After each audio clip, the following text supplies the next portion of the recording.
Ladies and gentlemen, welcome back to the Golden Shovel Football Podcast, where Scotland have finally qualified for a World Cup. Yes. Let's just get into the actual wrestling after the roll intro.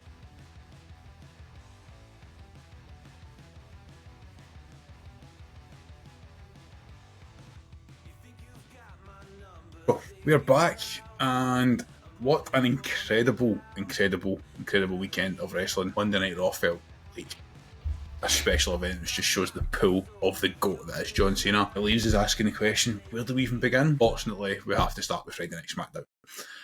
Let's just try and rattle through this quickly because Raw's going to take us the rest of the night to cover. Start off with the good news and further proof that the people in charge do listen to us every week.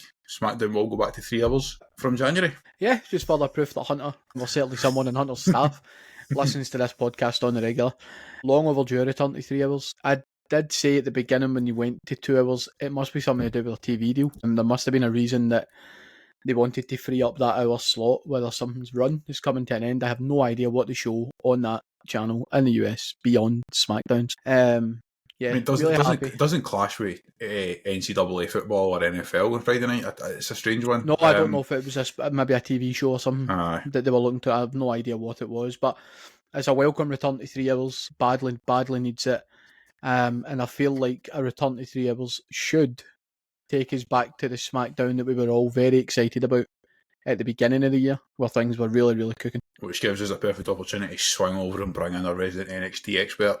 Ross, it is important that when we go back to 3 hours in January, it's not more of the same. It's back to what we had, which included the amazing opportunities to showcase some up-and-coming talent, which was a particular highlight as we started this podcast back in spring. They kind of need to use it wisely. Like, I know that we've spoke a lot about the women's mid-card division looking kind of iffy, and then the various bits and bobs that were cooking before they had to go back. It sounds like this is going to be a thing that's going to happen, where they're going to yo-yo every 6 months, which is no real use to anyone, really, but I hope that at least for the 3 hours that they're going to do, that they at least cook up something. Like, give us something to be a bit more excited about, change the formula up a little bit, and make it not the third best show they have. It should really be, second, you would think. In my opinion, SmackDown has the potential to be the best show. And at the beginning of the post-Mania season, for the first few weeks heading towards SummerSlam, it was head and shoulders above Monday Night Raw, but they had the formula right. And then for one reason or another, upped the formula up and went to 2 hours. It just didn't make sense to me at the time. There had to have been something more behind it. But yeah, I think you're right, Ross. I think the more talent we can showcase on SmackDown, the better. I'm just reading some of the updates just now. Actually, it's quite difficult to get to some of the US sites because of the old, you're in Europe and we don't want you seeing our web pages, or we don't understand GDPR. If only we had a VPN sponsorship to plug. I know.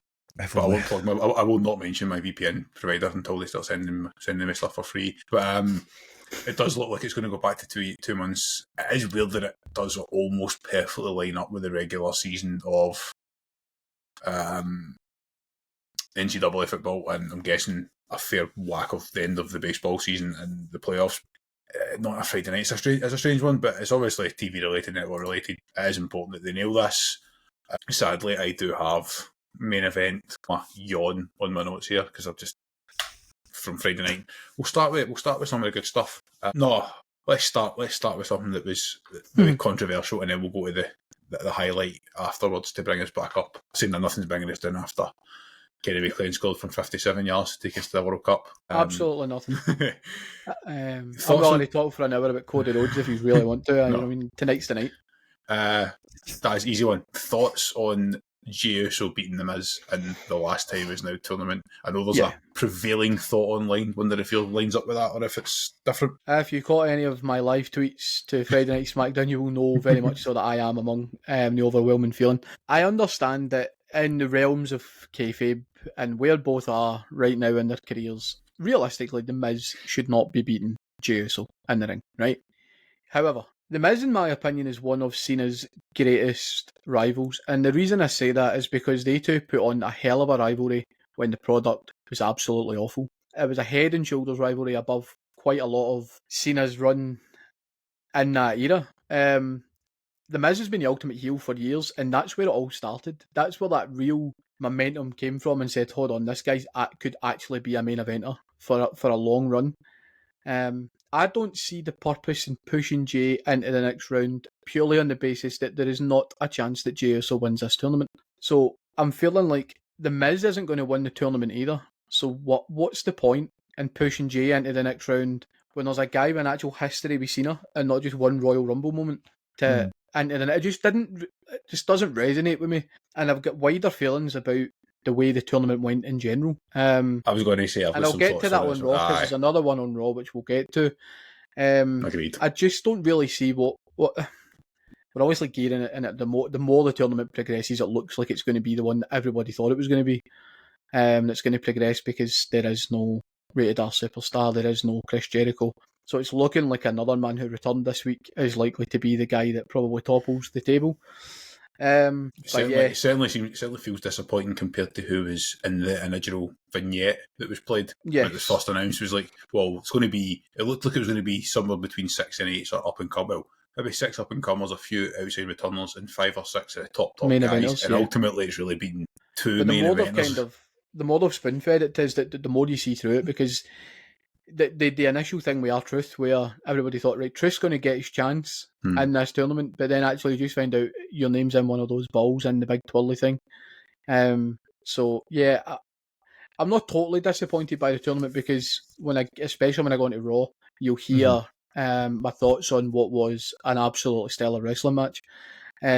So I'm not disappointed with the performances that have been put on. I just think that this one in particular was a really, really strange booking for the outcome, because Jay doesn't need it, and what's the point in putting the Miz out in the first round when he's one of the few guys in the tournament who has an actual history with Cena? Ross, it seems like they've tried to play a little bit of history with Jay, so eliminating Cena in the Rumble at the start of the year, and I think it was that. Obviously, there was the famous clip where John absolutely buried him on the mic 15 sort of years ago, and they loved it. The two of them were sitting there on the time of their life. But it feels... Is it really history if John goes on to win a world title anyway at that WrestleMania? Do you know what I mean? That's what I'm saying. It's like... It feels like they've went down the fan service route and they're almost winding it back in, and it's maybe just caught people off guard, I think. Potentially. It's potentially just as simple as that. It's probably one of the few picks where you kind of scratch your head a little bit and go, why? Like, I know that the whole aim was meant to do like a mix of old faces and new up and comers and stuff. So in theory, he's like one of the ones that they're pushing. He's had the world title, yada yada yada. It felt to me like someone like Solo made a bit more sense than I totally agree. Because see, if you'd paired Solo with The Miz, it doesn't really matter who wins or who loses, because both have a history with Cena, so it doesn't really matter. And I just think the way they've paired a couple of them up is a bit bizarre. I mean, if you're going to have some of these guys returning, which we'll get to as well, but why not pair them with them as if you're going to have them lose on their return anyway, and put a guy through who's got history with it? I just don't get it. Nah, I think the thing as well is that having defended Jey so quite strongly the last couple of years, enjoying his work, and even when it was getting a bit stale, saying, you know what, he's got himself over, he's keeping himself there, fair play. For the first time in the last few weeks, I've started to see the criticisms of him a little bit. People are questioning his stamina in the ring. Can he really go?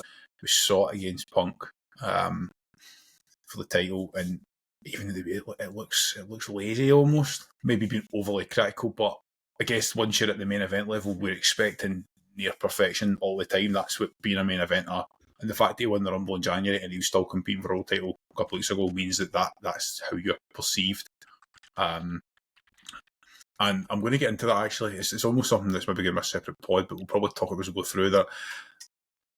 Certainly on Raw, I felt as though I'll come back to it because it'll make more sense to introduce it. Takes us nicely into the highlight of the weekly SmackDown show, and that is the US Open Challenge. Once again, we can keep this quite short. Absolute banger of a match. And I mean, it looks like it's building towards eventually Tommaso Ciampa and Ilya Dragunov getting their hands on each other, which I'm all for watching. Again, I'm not totally convinced that Ciampa's going to take the title from him. But another good showcase for an up-and-comer in Axiom. Dragunov is starting to look like he needs to be in the world title picture somewhere, even as a teaser in the next sort of maybe a year. But on the flip side, Sami Zayn's dropped off since he's dropped this title. The US Open Challenge has become the highlight of SmackDown, and like we said before, like we said a few months ago before this happened, can Sami Zayn be the premier attraction on a brand when Cena's dipping in and out, when Cody Rhodes is the champion, when somebody else has the main segment? And You can't. Can it? You can't. You can't. Sammy is really appealing when the Everything feud lines up he's for him. when the feud he is Yeah. in appeals to. So Sammy was red hot through the Bloodline story, absolutely red hot. And if ever there was a time to put the strap on the guy, it was then. The only reason he didn't is because it was the biggest title change in modern history. Is the reason he didn't put the strap on Sami Zayn, because that's a massive amount of pressure. And as much as I dislike Cody Rhodes was probably one of maybe two guys in the business at the time who could handle that level, right? I really struggle with Sami Zayn, and on your point about Ilya, I think Ilya will be in the world title mix probably this time next year. He's probably involved in next year's WarGames, etc., and he's been built into that star. We're only 2 months away for the Royal Rumble. We're about 8-10 weeks away, something like that. I can't remember exactly when in January it is, but it's right at the very end. It's maybe even I actually think it might 2.5 be months. February. I think it might be February. It's literally 1st of February. Yeah, so we're 2 months out, and this guy was being tipped to get the monster push to win the Rumble in Saudi.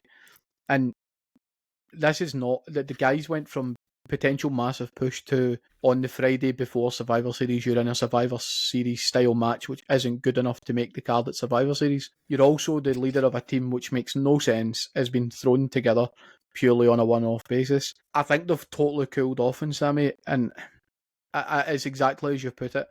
If I watch SmackDown every week live, I don't think, as much as I dislike Cody Rhodes, I don't think I would prefer Sami Zayn to be in that spot, purely because I don't think he's good enough all round. He's only compelling when the other person's more compelling than he is, if that makes any sense to anyone listening.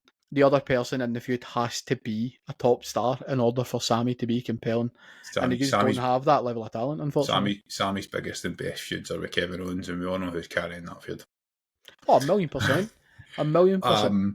Ross, now that I've set up Daz nicely to have his weekly dig at Sami Zayn, bring us back to the actual... I went to the day as well, because it proved what we said a few months ago, that I don't think he can do that. The match with Dragunov, you obviously watched a fair bit of Fraxium when we were really trying to bring NXT into this show, and obviously we had to spin it back out because it's just so much wrestling every week. Too much graps. Too many graps. Too many graps, but they're doing a good...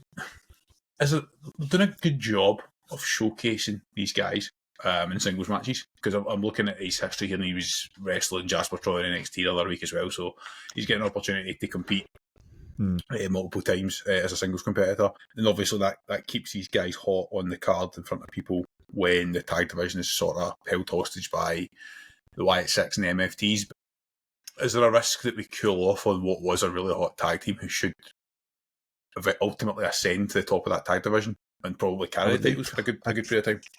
I'd like to hope that the 3-hour change might help them a lot, because you're right, they were ones that, not straight away, but fairly quickly when they went back to 2 hours, were starting to suffer from it. They were some of the ones that just weren't on it as often. It was every other week rather than every week. Yeah, I agree, there's definitely scope with 3 hours to make it 3 tag matches into 5 tag matches. I definitely agree. There's scope to get another 2 tag matches in there. And you don't have to have a feud be every other week, which is what they've had to do in general for quite a lot of stuff, because what's the only sensible way you can run it, which is kind of crap for them. But hopefully there's light at the end of that 2-3, 2-3 flipping back and forth, and they can kind of get back to a stable 3. It would be really interesting to know if this was planned when the initial decision was made, or if it was a let's go to 2 and see how it pans out, because I think if you scoped ahead for it, you would be able to manage it much better. Knowing that WarGames is coming up and you can kind of blend or blur the lines across the brands, I guess is all I'm looking for. You know, because like I've got my notes here that did we really have to have the women's segment span SmackDown and Raw for WarGames? Probably not. It was the same segment. They just split it. They took a half-time break, basically. There's actually there's another possible option for this, and this is something I was thinking about. Because if you look at the WWE right now, arguably your biggest draws are all on SmackDown, or were all on SmackDown when the 2-hour change happened. Because Roman's still technically SmackDown. Roman Reigns, John Cena were all SmackDown guys when this change was made. I'm actually beginning to wonder, because we know they've cut house shows, they've drastically pulled back on how much this talent performs. on a weekly basis, I'm actually beginning to wonder if between Survivor Series and SummerSlam, that kind of 2.5 month period is going to be seen as almost an off-season, where they don't need 6 hours of weekly wrestling. It gives them more time to rest top talent before they get into the big run when you go you're Survivor right, Series through to WrestleMania, because that's a huge run. That's a hell of a shout, by the way, because we've talked about it, the difficulties of this time of the year when you almost reset your feuds because WarGames takes over and you shoehorn that in. Whereas if you look at it from that perspective, it buys you a couple of months when you can rest guys, and then you've got a free hit through the Rumble into Mania. I mean, it's a hell of a shout. I think most movie sense. filming, most movie filming happens in this period as well. So even by removing that hour, you don't then notice the absence of Roman Reigns. You don't notice the absence of Cody Rhodes because you still get so much jammed into 2 hours that, yeah, the show might not be great, but you don't point at it and go, well, that's because Roman's not on it. You just go, that's not great because, well, it was shit. And there's definitely a revenue aspect as well, because it's, despite the fact that Digit Dave points at the numbers every week, I've got a digit for you, Dave. And makes them up, but and makes them up. I mean, if any WWE numbers are down, it's more than likely because folk are on their VPNs and watching it on Netflix for 15 bucks a month rather than whatever cable and these other providers charge over by. Again, so if you wish to be that VPN, get in touch. Whilst we're at the conversation of the Sami Zayn MFT's rivalry, the return of the traditional 5v5, I love it. I think that Me too. Survivor Series should be optional as to what match to go in. It can make sense and you can have both in the card potentially. I'm just surprised it's on the Friday. I like the idea of stacking the weekend. As you said, it's almost like a burial. It's almost like saying, here, it's like, I shit you not, when I got my first iPhone, I remember getting the contract set up, and then there was like a back order of iPhones. It took like 6 weeks to get the phone. And when I contacted the network to say, where is my phone? And they say, oh, don't worry, you have all the benefits of your amazing new phone contract, but no phone. And I'm like, that's kind of like the important bit. This is like you have all the benefits of Survivor Series, except you're doing it on Friday Night SmackDown. It just, as I say, it feels like a hell of a drop off from where Sami Zayn was going 6 weeks ago. I agree with you. I don't think we should have 2 WarGames matches every year. I think the easy medium for this is to alternate WarGames between men and women on a yearly basis, and the other gender do a traditional 5v5. Because let's be honest, see the WarGames we've got this year, it doesn't need to be WarGames. I actually think the men's WarGames match this year would be a much more entertaining watch if it was a 5v5 elimination. I actually think it would be so much more interesting than just waiting for someone to pin someone, because you get all tennies around the ring, it doesn't really matter. And I don't think it needs the cage, I don't think it needs the weapons. I think the storytelling in the men's match could absolutely be done in a traditional 5v5. So I'm a huge advocate, bring it back. We don't want WarGames every year, just takes away for the... It's been so long since we had WarGames, and I feel like I can't remember the last time we didn't have WarGames. I feel like the highlight of WarGames season is just William Regal shouting WarGames. Is this the 7th year in a row? And that might be dating back to Black and Gold NXT, but I feel like it's at least 5 years on the main roster. I feel like this will be year 5. I'm Googling Survivor Series WarGames. It's only the 4th Survivor Series based around WarGames. There you go. And 3 years on NXT prior to that. 3 years on NXT would make sense, wouldn't it? Something like that. Oh, Jesus, man. 2015 maybe? 2017 was the first one. 2017, yeah. So it's been 7 years, about 8 years. So we've had it for 8 years. Even 4 years concurrently kind of takes the edge off it for me, especially when you're having 2 every year. Mix it up, bring back traditional 5v5s, but actually make them worth something and don't have the randomly thrown together team that they've put together for Sami Zayn, your so-called Royal Rumble winner. It made sense during Bloodline, and it made sense during Bloodline Civil War. Like, I can kind of live with all that stuff. Even last year's you just about got away with it, but this year doesn't need it. This year, I also don't like that they've broken away from, like, see when it first debuted on NXT, and I know I'm going off on a bit of a tangent, but when it first debuted in NXT, all your champions were pretty much mixed up in it, because majority of the time Undisputed Era held a lot of the gold. So what you actually had was a proper unit, a stable, and then a thrown together team that made total sense. The team fighting for the tag titles, the team that was made up of a guy fighting for the world title and a guy fighting for their mid-card title, it just made sense. Whereas I feel like MFT versus Wyatt 6 would have made so much more sense in this 5v5 than what's been thrown together, to be honest. We're just shoehorning Sammy into Friday Night SmackDown. Feels as Ross, just your thoughts on that, bringing that back, but also, as Dad's alluded to, the gold was heavily intertwined when this started on NXT back in 2017, and at least there was like a setting up a payoff. I look at the card so far, there's 4 matches. There might not be any more because of WarGames. We've got the 2 WarGames matches. You'll see a match. There's 2 to be announced for Rhea Ripley and Io Sky's team. I'll assume one's Charlotte and one's probably AJ Lee, and I'm assuming Becky will win the heel team. You've got Cena Dom and you've got Steph versus Nikki Bella, and I look at the card and I go, I feel like Cena versus Dom is doing a hell of a lot of carrying from a story perspective. Like, it's the only match that has a story, and even then, the investment is, and we'll come to that on Monday night, the investment is, we kind of know that it's probably going to be that match. It's this guy's about to get the rub that's going to make him a superstar, a megastar. So it would just, I guess, what was your thoughts on bringing back the 5v5, and do you concur with what Daz is saying with the whole? You still need to have the storytelling behind the match. Yeah, I think having the 5v5 was class. I like nice little throwback. Really enjoyed it. Really like it. Yeah, I do prefer them. I think I'd said this last week we spoke about it. It is nicer to have something that's got this natural build that leads to it, and I think that they missed a trick by not taking the storyline option. The matches themselves could still be good, and we'll come to Monday Night Raw, which was an entire episode of fan service, if we're being honest. We all loved it. I think that's all fair to say. It was all very enjoyable. Sometimes that's okay. If we're really going to lean into it with the stuff with Cena, it might work. There is obviously a risk that, as you say, I mean, how are you going to structure the card as Cena main event? Would make sense to me if he is. Opens the show, I agree. I don't opens the show, and then you'll have Nikki and Steph in between WarGames matches, I would think, is the way it's going. The only other thing is if they open and close with WarGames, it's maybe the... Anyway, I mean... Yes, there's a prediction show for all that shit. That's to come. Can we miss the main event? I was going to say that. I'm going to try and wrap up SmackDown quite quickly here because we're 24 minutes in and we know Raw. We know Raw. The main event was yawn. Who cares? But we will say it was class to see Zack Ryder back. Oh yeah. The presentation was good. The music was good. Really? He looks like a fucking star. I mean, the fair play the guy he has taken his career very seriously since he went on the Indies. Was surprised that it wasn't Matt Cardona, considering he has been on NXT. But yeah, I do like that. They actually said given too much. Yeah, he did. It was. Someone said it was Matt Cardona, right? And it felt even more confusing to me.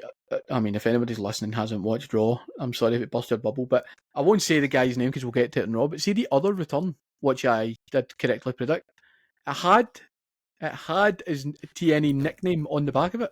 He actually had the Wanted Man or something on the back of his jacket, but he had the DZ trousers on. Very bizarre that he just didn't commit as Matt Cardona. But there's a cryptic clue as to who it might have been if you haven't watched Raw.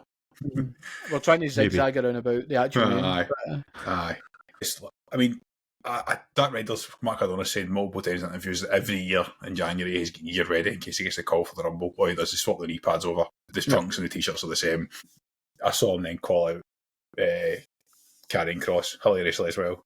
Saying, very funny. I'm the top seller. I won't let it go to my head like at the real Killer Cross, which, I mean, good pal. Matt Cardona is that Ryder. It's one of the guys who has always got it from a business point of view. He understood what it meant to connect with the fans with, his show. Back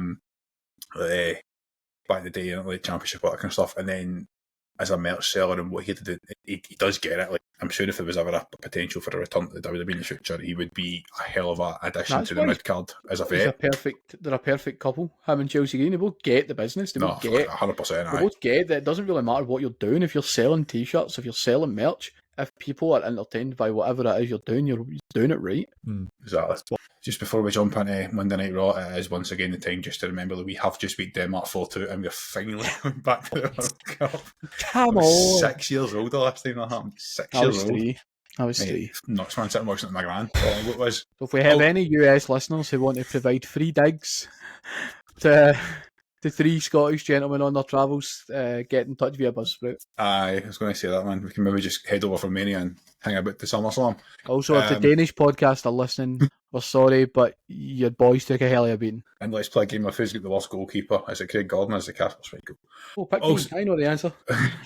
Also worth just pointing out, again, we do run another YouTube channel and series called The Nerd Fandemic, where we do everything from nerd culture, Pokemon cards, trading cards, video games. We just dropped a video this evening, which is me me expanding my wrestling game collection. I'm going to go for every single mainline game with another vlog in a couple of weeks where I was in Birmingham, picked up 2 more from the PS2 era and expanded the wrestling card collection. So if you're interested in that type of stuff, as well as the weekly breakdowns of all the action, go and join us at The Nerd Fandemic on every social media. Right, here we go. Monday Night Raw. John Cena opens the show once again. It's a hot arena, it's a hot crowd.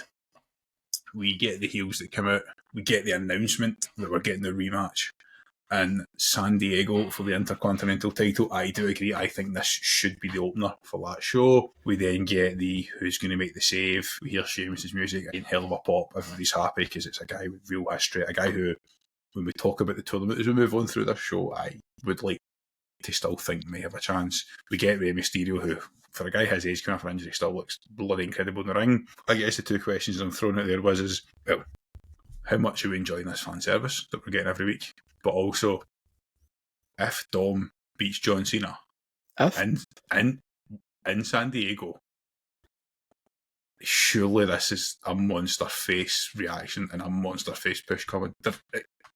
It can't. I know it's John, but no, I think the fact that it's in his hometown is really going to propel him to stardom.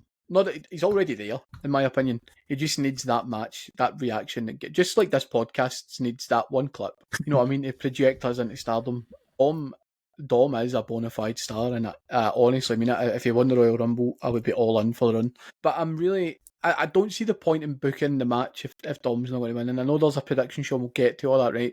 Something might change in the build-up that maybe makes me sway my mind the other way, but plans change. Yeah, plans do change. You're absolutely right. Hunter's old adage: if it all makes too much sense, then just fucking mix it up a little bit. Yeah, I'm going to be honest, right? I'm really torn on Cena's final Monday Night Raw. He opens it with a brilliant crowd work. The way he interacts with Dom is great. Again, he is strong in the promo, but doesn't try to bury him, which is excellent. That makes Dom look like a star again. Madison Square Garden final Monday Night Raw wrestling match. Who wanted a 6-man tag match? Right. However, I understand that John would have wanted to have worked with Sheamus and with Rey Mysterio before he goes out on his back. So the chances to work with both are limited. There's probably also an element that he would maybe have liked to have wrestled Finn Balor as well. But there's loads of other guys that are obviously missing. So I think that the 6-man tag match would have been good last week. He could have won the title this week, although obviously it doesn't work because he wasn't in Boston this week. And then he could have dropped the title at Survivor Series anyway. It just felt a little bit odd to me that his final match was a 6-man tag match against the Judgment Day. It was a little bit anticlimactic, although the match was hot. The fan service in the match was excellent. The wee nod for Sheamus to move John into the middle, whether or not that was planned or if that was just an in-the-moment thing, was really, really nice. I think that Ray is still quite clearly miles behind in getting back up to being able to hang with somebody like Dom, who is obviously a hot star. He was a wee bit rusty, but to be expected with a winter layoff. But I thought the match was really, really good. It did great fan service for everybody involved. It was great. It was almost like there was no acting at the end when they were leaving the arena. It was all hugs and piggybacks and laughing and joking with each other and cuddles, which was really, really nice to see. Because I'll always remember Sheamus and Cena and Punk and Triple H when they had the walkout Monday Night Raw. And there was just the 4 of them in the building for like the first hour. Triple H threatened to wrestle a broomstick that night for an hour. And you had Punk on comms, and you had Cena versus Sheamus for the title. And what you call him? Triple H was a special guest ref. It was great, and it was a nice throwback to have him and Sheamus work together. I do think it would have been nice to watch them face off, in my opinion, in a 1v1. But the fact that we're planning to run back Dom, the Judgment Day makes sense. I'm just a wee bit I wanted more from his final match. Ross, as we always speculate, I think Daz has hit at least one nail on the head there. That is slightly just been able to tick off another 2 boxes, and probably you're right. Ray might not have managed anything more than a bit part roll in a 6-man tag after a relatively long layoff. I guess the other aspect is you do not want to risk John getting an injury at this stage, because 100%. everything in this business 2 nights a week for the last 2, 3, 4 weeks leading up to essentially one I match. actually have not considered him getting injured at fucking Survivor Series. I mean, genuinely, you think about it, like everything's riding on this.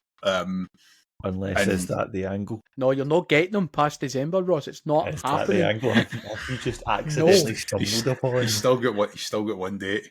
He's still got one date. John Cena. So, like, it gives you your option, right? So you've got option A. I'm going to. He was half asleep until I said that, and he's just. I know he was basically down and out. He answered the count at 9. Is still Dom wins, mega face push, right? And then you continue on whatever your last one is. But your option B is if Cena gets injured during the match, you call an audible and he wins. And then it's all, well, the Saturday night main event you've all spent all your money on, well, he can't attend. When are we going to have his final match? I know, let's just move it 6 months to WrestleMania. Main event night 2 for the IC title. I mean, fuck it, I'm in, I'd watch it, but... Just, I mean, I really enjoyed it, and I did sit and watch it with a smile on my face, and I guess that's what John Cena's been doing for us for the last couple of months. And I can't believe I'm now saying this, but there are 2 dates left, and that's it for Fridays and Mondays. We've got Survivor Series. 2 Saturday nights to go. And we've got a Saturday night main event, which honestly I'm less excited about than I was last week now. I think it could be show of the year. I'm actually not kidding. It could be, aye. Because I think that the Open Challenge will be on that Saturday night main event for an NXT guy to answer. About damn time. But I certainly hope so, because they've been baiting us all year with Saturday night main events. And I will continue to fall for it. I've got here segment 2 from Monday night. Do we have to? I'm going to double back. No, because I'm skipping it. I'm going to double back to the Cena tournament later on, because I've got more to talk about. But does anybody care about Nikki Bella? No. Being the world title picture? I think this is not a good move. We talked about Stephanie Baker needing a strong early programme because of the difficulties Tiff had, where you could see her work in the ring, but the out of the ring stuff wasn't there on SmackDown, and I feel this is the same. So that's just a byproduct of WarGames, in the sense that the big names on Raw are tied up in that match. Is this just a byproduct of that? Is it basically somebody that Steph can beat clean 1, 2, 3? It doesn't hurt anybody. It's a one-off match, and we're not too fussed. I mean, we're not too fussed about the on-mic work at the moment. It's just a match. Is that because anybody else is going to need to run a program with her for a few months, aren't they? Yeah, I think so. And I think it just keeps it out of the Survivor Series match, because she doesn't need to be in it. It lets you showcase her on her own. I've absolutely no qualms about it. My only concern is obviously only a 4-match card. Any match has to be a little bit better, whereas if it's a 5-match card, kind of shuffle it. There's always the possibility that we're going to get Maxxine Dupri, without getting too much away. That she might be on that card on the Saturday night, but then that depends if Becky is the 5th member, which after Rhea Ripley talking to AJ Lee, it looks more than likely that will be the case. I would think so. But yeah, I'd maybe like to see a bit of Maxxine Dupri as a wee bit of a fighting champion, help really cement herself on the... I don't know if that helps you by segment change, Saunders, that I've accidentally stumbled into a title change, but... I was going to try and go through the card in order, but actually it does help me, because I think we'll do the 2 tournament matches together, because I think the big talking point is around the tournament, because you and I have both alluded to it on the SmackDown segment that we wanted to get to on Monday, and actually the big return actually feeds into the point I want to make about main eventers, and by point I mean I want to get my gold shovel instead of burying them. I'm going to go in my fucking soapbox and monologue here, right? But we are into essentially award season here, where we're going to pick our favourites from across the year, and our worst in some of the cases, our worst show of the year. Cases. Yep. For one, where we have to argue what was worst WrestlePalooza or every Saturday night's main event ever produced. Knowing that there's still knowing that every SmackDown since the 22 hours, knowing that we've got 6 weeks of the year left, we are going to walk through long lists over the next couple of weeks and bring them into short lists. Basically, we'll pick one each and allow us a wee bit of scope in case somebody breaks out, and we can say, right, and then we can pick a winner at the end of the year. And this week we're going to look at tag teams, the tag team division and the stables. Next week we're going to look at the women's division, and I think this might be Becky's best, or at very least second best year. It's been a long time since she's done basically a full calendar year, because she's been in and out. She's obviously had kids, she's had a family, she's been filming, she's had part-time roles, Seth's been away and stuff. But this year, the work to elevate Lyra, and now the fact that no one with a brain was sitting there last night going, why have they put the title on Maxxine? Everybody can see the work that Maxxine Dupri has put in. The work with Natalia, she looks the part, right? There's obviously that part. She looks like a monster athlete. She looks like a poster girl for WWE for the next 15-20 years. There is no arguing that point. You can see the work that's been put in. Becky's made her look legit over the last 2 months. It was relatively clean. Okay, AJ came out, but AJ didn't physically get relatively clean. I don't want to give away too much about next week's squash and how I'm going to try and make the case in Becky as an athlete, as a performer in the ring. But I came away from last night's show. Ross will cut me first on this one. I came from last night's show looking and saying, I'm really intrigued as to where Maxxine goes. They've built her up to a point where it's all on her now to go and deliver as a mid-card champion and take that title on. But again, to praise Becky's work, I'm even now intrigued to see what they do with Jessica Carr, because we all know she's been wrestling under the mask and Evolve. We all know she's a professional wrestler turned referee.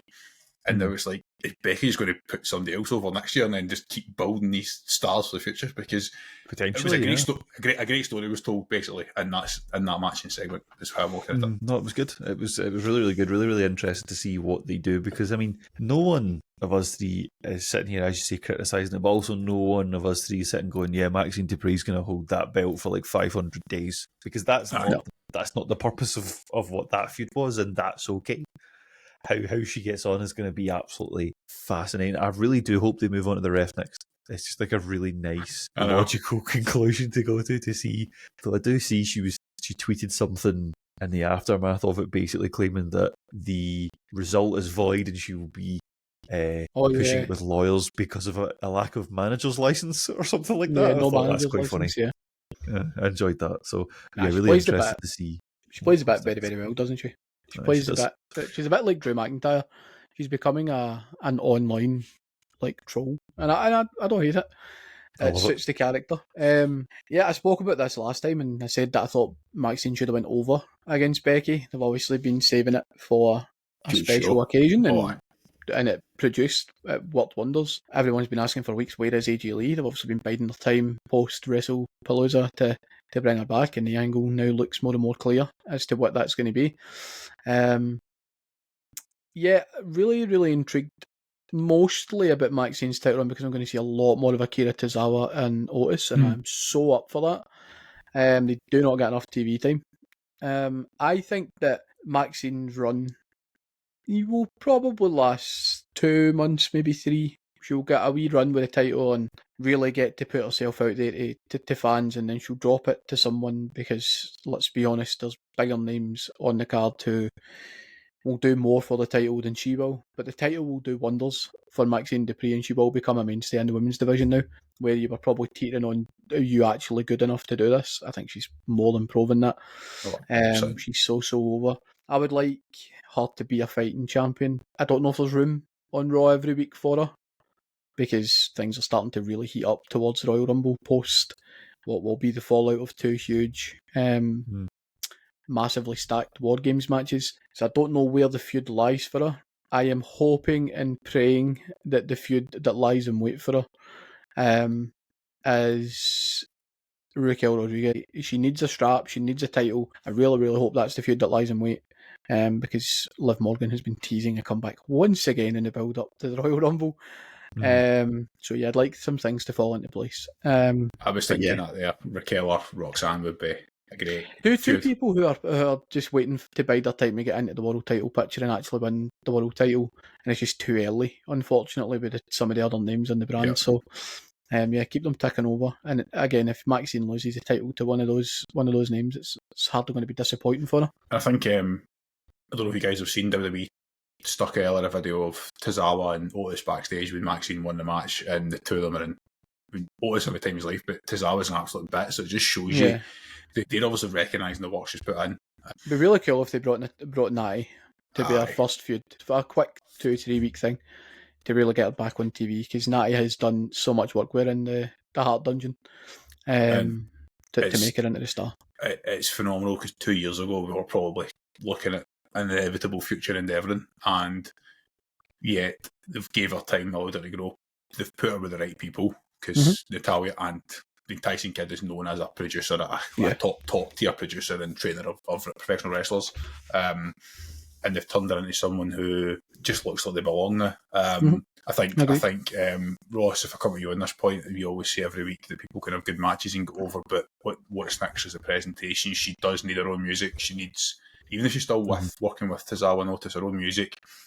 Ultimately, a finisher befitting of her stature. She's a big, tall lassie. Looks an athlete, like the crossbody's look nice. It looks beautiful the way she moves through there, but it's not really a finisher if you're moving up through the card. It's a signature move, isn't it? If you're to call it that. I think it's fine if someone sets it up. If you do something that then leads to that as the pin, then I'm okay with it. But what comes before? What comes before that? Yeah, because it's like same with the frog splash. There's always something before the frog splash, isn't there? And there's always any type of pin finisher. There's always something before it. Dom's the perfect example you use for giving her own theme music. It doesn't have to come away from Alpha Academy. It just has to have all of her own branding on it. It still shares a tune, but when Dom comes out, you know the difference between Dom on his own and Dom with a Judgment Day. Like, you can see the noticeable difference on the Tron, and becomes instantly recognisable. That is, I totally agree with what she needs. So Ross is yawning. Joe Henry, and he's back with us. Yeah, no, it's one of them. I have not caffeinated enough before this podcast. I am high on life, because I don't know if we've mentioned Scotland have qualified for the World Cup. I could talk, honestly, this will be a 10-hour podcast. Even these two guys go to bed, I'm just going to talk to you. We're going to get to the women's division next week, but I think Maxxine's definitely one to watch, and I think when we do our bold 2026 predictions at the start of next year, I think there'll be some bits in there about Maxxine, because it's all on her now to basically fucking shoot for it, because the women's division has been up and down. The Raw women's division has been very, very strong. We have praised Becky for her work, and with Lyra Valkyria, with Maxxine now dealing with Punk and AJ Lee, so it's up to funny, she's in my this is probably, this sums her up in my opinion. Out of the four, I think she is the worst of the four horsewomen, but I think she is the most important of the four horsewomen. So it's really, really strange. It's so bizarre in my opinion. I think the other three are better wrestlers, but I think she is way more important, especially in the current era, than any of the other three could be. It's the difference between like best and greatest. 100%. You know, like 100%. She it's the whole package, and it's not just us that's saying it. That's not me saying she's bad. Sports Illustrated are also saying it. In fact, Bleacher Report said it last. Yeah, they did. But we'll get to that. Now, let's circle back and bring everything together here to this epic tournament that's happening. I'm going to tee up the first two talking points I want to go. First three talking points. We'll throw the first two to you, and as always, Ross, you get to talk about Javon Evans, and then I'm going to bring it back to the point I want to make is great to see Dolph Ziggler back, and that sell of the whip to the corner just shows that's mate. I've not seen that since he was last in the business. I don't believe it. Honestly, when I saw it, I was like, that man is like... Oh yeah, he's a big man. That man is get his subs on out there. Yeah, Adam in. Where is he? That man is dead. Half cut in a bush somewhere. See when there's a top-down angle kicking about now, you see it, and I'm like, the way he actually sets it up and sells it, it actually, knowing that he doesn't actually take it makes it look even better. It's like, the ability to do that is, that's a skill that is phenomenal. Good to see him back. I'm way on the one earlier, Daz, and that I think that it would have been nice to just switch the pairings up a little bit and just have one of the returnees go over and get through, because Dolph versus Miz would have been the perfect matchup, because both have a history with John, so it doesn't really matter who wins, and nobody would be disappointed if Dolph Ziggler went over the Miz. There was the two matches themselves, right? In my opinion, one is a clear and obvious winner. There is no, and Ross, I'll let you wax lyrical because you'll say everything that I want to say anyway. Javon Evans is a bona fide superstar, but there was not a chance he was ever going over in that match. and you can't teach that. But he was never ever going over in that match. I think everybody knew that, right? There's nobody would have been sitting watching and going, I genuinely think Javon Evans is going over. Pressure's off, but safety's off and go for it. 100%. And this is what I really struggled with this, right? Because when I heard that it was Solo versus the mystery opponent, I've already bragged about it in the Discord chat. I went 2 for 2 with the predictions for these mystery opponents. I predicted, Saunders correctly points out, I predicted Matt Cardona and not Zack Ryder, but I also predicted that Dolph Ziggler would be the surprise on Monday Night Raw. And I'm kind of gutted because I really like Dolph. I think Dolph's one of the most undervalued talents that they've ever had. Not underused, because he did make him a 2-time world champion. He'd one of the best Money in the Bank runs ever. He'd one of the hottest pops when he cashed in ever. But I'm a massive Solo Sikoa guy. If you've listened to the pod, you know that. I'm a massive, massive fan of the guy. So it didn't really bother me who won. I'm just kind of gutted that Solo had to put Dolph out. So I'll talk about that one. And Ross can have the stellar wrestling match. From the minute the bell rang, you knew what you were getting with Dolph Ziggler in the ring. Solo's a great worker. It was always going to work. Pleasantly surprised by their chemistry, considering it's two guys who, to my knowledge, have never wrestled each other. To my knowledge, and maybe he did when Ziggler did his NXT run. Maybe they did wrestle each other, actually. I'll figure that out. Hard to remember, though, isn't it? Because he did have that brief NXT run, and I think Solo might still have been down there, but that might have been during Bloodline work. Anyway, it was they had really good in-ring chemistry. Dolph does not look like he's dropped a beat. He, similar to Matt Cardona, has worked so hard when he dropped into the Indies to become Nick Nemeth and into TNA, to really make himself a star and a world champion, which is what he should be. He was just in the wrong era in the WWE that there was big guys like Cena in front of him to try and wrestle titles from. Brilliant show, brilliant sales, and ultimately the right guy goes over, I think, in terms of you don't really want guys for TNA going over on guys you're trying to make the next star of the business. Do you know what I mean? One of the next stars of the business anyway. Yeah, really good wrestling match for me. I enjoyed it. Two great workers, and probably could have and should have been match of the night had it not been for the other tournament match that followed. I mean, perfect segue there, Roscoe. Javon Evans, pressure off, safety off, show out against Gunther, because we all know Gunther's winning that match, but I mean, it's almost at the stage where they're going to have to find something for Javon Evans in the main roster, because we want to see him on a weekly basis. Thankfully, SmackDown's getting an extra hour. Yeah, that watch will help. It's a really interesting one with him, because I think we are all in agreement that he's a stud. I think the WWE are kind of learning that as well, because they had the sort of the package, didn't they, where they were kind of like showing him off to them as if this is who I am, which was interesting. He keeps on kicking about. The name escapes me, which is a problem, because I've been watching it. The TNA champ. He's kicking about with him a lot. Oh, Trick? You're talking about Trick? Not Trick, it's Slater, I think is the guy's last name. Leon Slater. Oh, Leon Slater. Yeah, who, to be fair, I think he's another one that's a really, really, really interesting one. You keep on kind of kicking about and floating around with him, and it's like, at some point, they do have to pull the trigger on pulling him up. Maybe next year's the time when they're maybe just getting to the point where you're like, demanding him, which I love that. That's great. And a nod as well to Gunther with going for the old music. Loved the old music. The robe as well, giving it the whole MSG like boxing fight sort of look. I loved that. I thought that a lot of this match is stuff that's like, that's what we want to see. I thought that was a huge fan service. Because I thought it's the first thing I noticed, Rossi, when he brought back the old music and he had the old robe on. It just screams Saturday Night Main Event. It screams the whole facade of Saturday Night Main Event. It does, doesn't it? Are they just telling us blindly to our faces, hoping we don't realise? I mean, you've given me the perfect segue into the two big points I wanted to make on this show tonight. The first one being that I feel like the reason that they've kept JSO in the tournament is that we've all got the fear that they might just pull that trigger and have his JSO against John Cena. And I think the reason that Sheamus will stay in it for a while is he's let's see it one last time. I genuinely didn't want Gunther to win this tournament at all, because he doesn't need it. That new music, the old music just kept going, and I was like, yeah, okay, right, fine, I see it, give me it. I want it. I still don't want him to win it. I didn't need it. I also don't know who I want to win it, based on the names that's in it. I don't think the tournament has had the right names in it. I feel as though they've had to take names out in order to protect some people, because there would be unless they have Carmelo Hayes win it. But that would be so left field that I just doesn't. But the Miz is out, so it doesn't really make sense to keep Carmelo in it. I know. I just think it's based on who we saw in the VT to start with. I just feel as though it's felt a bit flat. Yeah, they showed Dom in the VT for some reason, only for him to take the title off Dom anyway.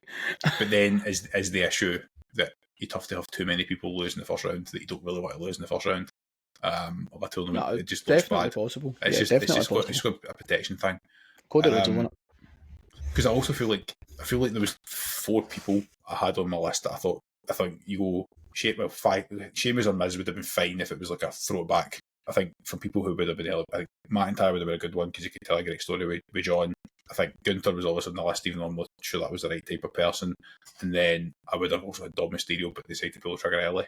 And I feel like you're left with one on that list, and that's maybe.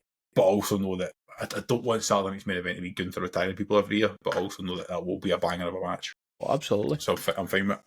And it does lead me into the main event segment, which was the first time I actually felt like one of these big brawls worked. And I'm going to make a controversial statement here. It's something we've talked about on this podcast a lot, and I'm going to try and put it into words that might make some sort of sense, but I think there is a clear division of tiers between your main event top guys and your guys in the main event. If that makes sense. There's a 1A and a 1B. When Brock's music hits, there's a different feeling in the air, right? And I'm going to talk about that in the bubble of the WWE. I totally understand the outside of the bubble bit that we've talked in the podcast before they come back and their thoughts on that. So if you want to hear what we said at the time, go back and watch that episode post SummerSlam. But in the bubble, when his music hits, it's a different feel. It's like, oh shit. When Roman's music hits, it's aura. I get this. I genuinely have the same feeling when Gunther's all music kept going. I was like, he's in that. To me, he is the main event. He's at that level. I feel as though other guys that are in that picture, like I don't think Jey Uso's at that. I think even at his age, I feel as though CM Punk is half a step below these guys. I think he's too long away for the business. He's got the presentation, but in the ring, it just doesn't hit the same heights. I think that Cody Rhodes is teetering it. Like when he was chasing the title, I would give it to him, but we've not enjoyed his work the same. I feel like we see it with John Cena when he comes out first. He has total control of the 20,000 people in the ring. It almost can't be learned. Like Cena does it by being the greatest ever do it on the mic, and something like Brock Lesnar does it by being a genuine. He might rip your arms off and beat you with them, and doesn't say much. Seth Rollins, I think, has that as well most of the time. I think 90% of the time he has, like sometimes he's fed up with the crap from storyline. But it's what I'm saying makes sense. Like I just felt like you're telling me these are 10 of your 15 biggest stars, and I think you have 3 of them are actually bona fide main event superstars, and the rest of them. That's why John Cena's not in it. The reason being is that it takes the shine off Roman Reigns if you put Cena, because Cena is the only other guy outside of Brock Lesnar who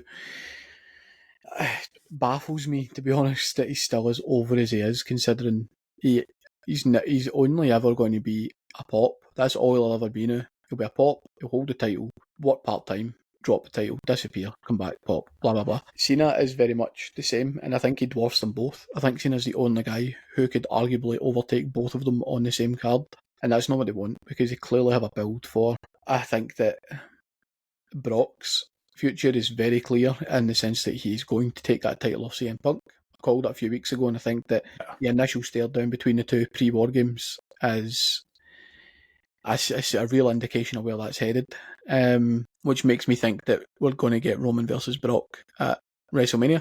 I don't hate it, because it is arguably as you say, quite rightly put, 2 of the maybe 3 or 4 top guys, one's got 2 dates left in the business right now, are going to go toe to toe, because I think Cody's in the same place as Punk. I think he is half a step behind the top draws in this business, and I think they two will also face off against each other potentially at WrestleMania, and that's why that WrestleMania poker table looks the way it does. They're literally sitting opposite each other.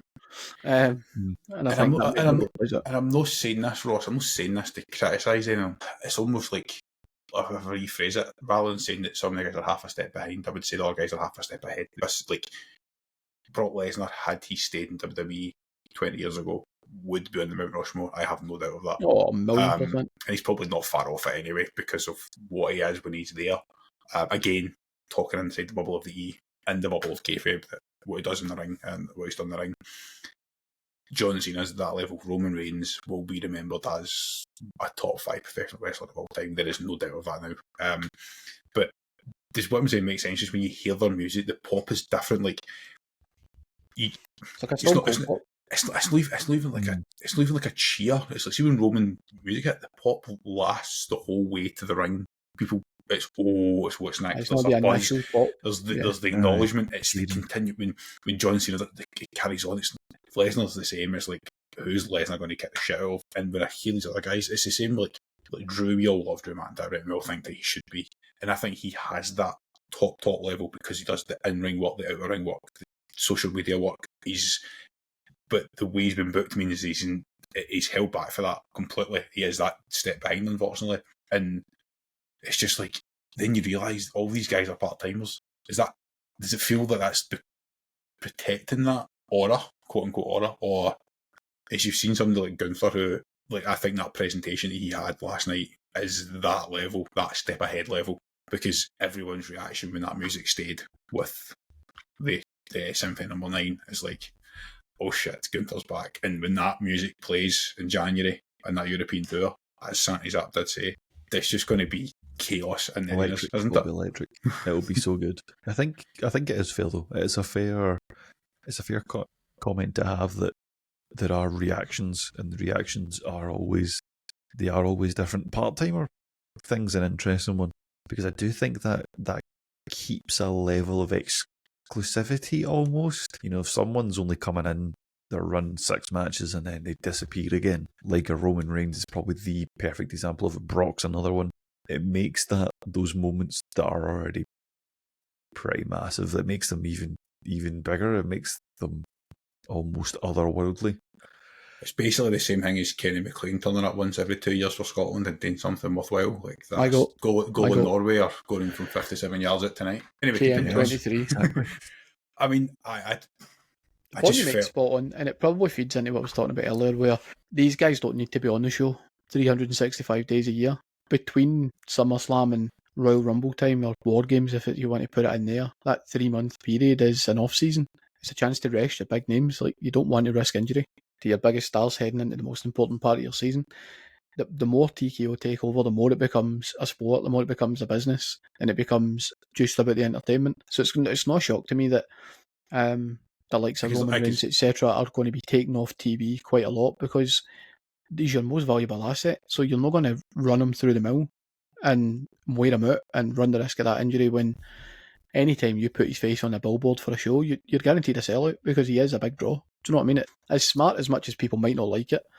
But I agree with us. I think it adds to the exclusivity. Oh, and the point you made, Sanders, about the pop, you think about the other people that we mentioned, right? It's like, see when the glass shatters for Stone Cold, that pop continues until he's finished smashing his beers together. Like, the pop is continuous.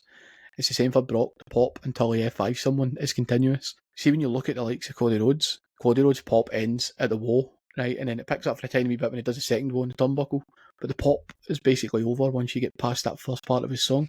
Punk's the same when you get to its clobbering time, and the pop dies off. Now, obviously, you can advocate for different scenarios where they sing at the end of the song, but that's certain arenas and certain crowds. I was going to say certain countries, certain crowds. Whereas it doesn't matter where you are. If you get Brock, you get that pop.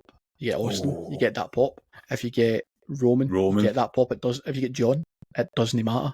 You're guaranteed that pop no matter where you are in the world. So I agree with you. I think that the order is almost undeniable for certain people, and you're right, them being half a step ahead is probably the right way to put it, rather than them being behind. Except Cody, because Cody is behind. It was just something that came to me earlier. When I was out with the dog and I was thinking about the show. I was like, right, what do we say about the main event segment? Right, what do we talk about? Because ultimately it was just a beatdown, and it was a great beatdown, and having the NYPD involved and all that kind of stuff. It was. Did you see the off-air clip? Aye. The cam footage and all that? The off-air clip is so funny, to the point where Roman's actually sitting on the barricade laughing. I know. They're smacking the NYPD about with kendo sticks. But it's great. It's just fun. Wrestling's meant to be fun, isn't it? I mean, it was just, even though we knew, because I know they did the production credits, right? But Roman and Brock were already announced, heavily teased to the point where it was made of announcements, so we knew they were coming out. And I'm not wanting knock anyone. It's the same, like, if we're being fair to John Cena, we could say he's half a step back because in ring work he can't keep up the same. But definitely, the fan service made up for it, and that's where Punk is. It's like he's done it for such a long time and he was out of the game for so long. I want to see Punk in a rivalry with one of these top guys because we haven't really seen it. We're getting it. I know we've had it with Rollins, but we never got the payoff. We're getting it, and I don't think the payoff's going to be long. Nah, I think Brock's champion heading into the WrestleMania season. Okay. If I was That's where that's headed. Yep. Do we want to? I mean, I think ultimately, I can make a really bold prediction. I want to throw this as my bold prediction for 2026, even though we're going to do it as a whole standalone show in a few weeks' time. Is Gunther the one to retire Brock Lesnar for the World Heavyweight title in Minnesota? Yes. SummerSlam. That's the perfect ultimate booking. payoff? If it's not him, it can only really be Obafemi. But that all depends on how his push into the main event picture actually goes, because you need to get him from probably being in the Royal Rumble to sustaining a push from January through to August, to the point where he's over enough to be the world champ but not have held the strap yet. So it's a big push. It just felt like a really strange episode for me because it didn't go as long as I thought it was going to go. Right, but we've talked a whole lot about like big picture points, because I guess it's quite difficult to talk about a standalone show that was ultimately treated like it would be like a PLE, just boom, boom, boom, boom, boom. Have here, you know what? Have some more, have some more, have some more, have some more. Just constantly throwing amazing shit at us. And if I'm stopping with closing remarks, I think you made a hell of a point, Taz, on the bit about almost like a mini off season if they treat it that way, because when Roman, even though Roman returns every 3 fucking weeks, it does, you do pop, and when Brock does return, you lose your shit at it. Gunther's been off injured. We knew he was coming back this week, and yet he still looked like he really should start chasing that world title again immediately because I want to see it. But I think there's good stories to tell before then. These guys are automatically interjectable into your main event scene. They don't need to build. They don't need to rebuild it back. It's just if you're telling me you need a 4-week program for somebody to run, okay, here's Brock Lesnar.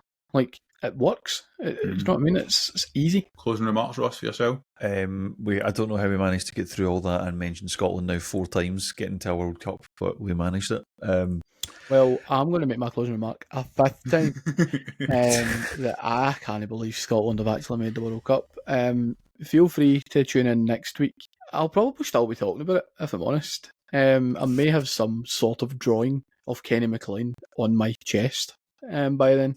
But yeah, back to you, Ross, for your closing remark. No, I think we had a reasonable, decent weekend of wrestling. I am fascinated when we start digging into the predictions of how this is going to look and how everything all shapes up. I think we could get a really, really good PLE. I think it could be very good. I think they've gave us some fun. Now let's see if we can go and deliver. Guys, over to you. I mean, they've got a hell of a job to do, haven't they, to keep building these shows, because you're going to go back to 6 hours of wrestling every week. No John Cena segment to get you pumped up for it.